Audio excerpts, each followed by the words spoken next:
ចរោគោព្រៃដំរីខ្លាសាងរាជដំណាក់សម្រាំងក្រសាំងព្រះវិង្ហសមកាសម្រាប់ព្រះចិន្តា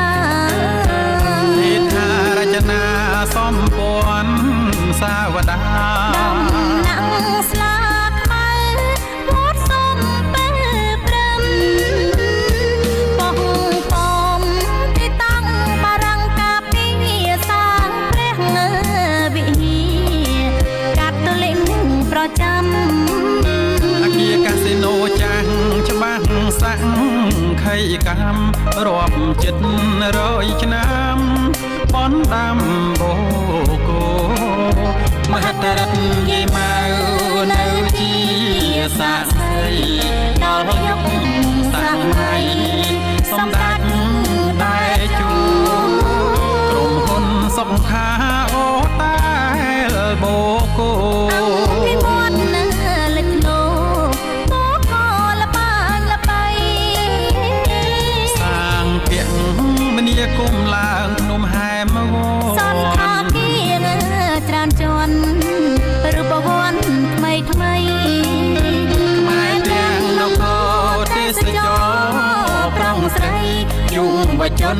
យុវតីល្បីឡើងអូកូអូកូ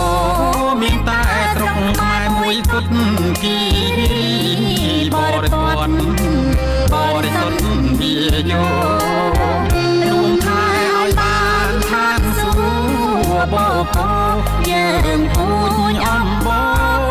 ខ្មែរអង្គ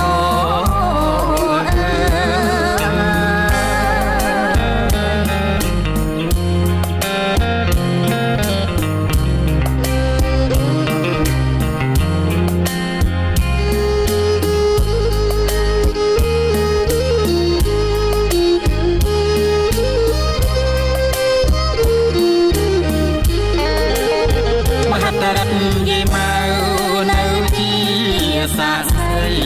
ដល់យុគសម័យសម្ដេចដែលជួក្រុមហ៊ុនសុខាអូតែលបូកូពីវត្តនៅលេចលោបូកូលបាញ់លបីសាងពាក់មនីគុំឡើងភ្នំហែមវសន្តាគារច្រើនជាន់រូបវ័នថ្មីថ្មីទេសចរប្រងស្រីយុវជនយុវតីល្បីឡើងអូកូអូកូមានតែស្រុកខ្មែរមួយគត់គីបរិបទបរិសុទ្ធវាយោ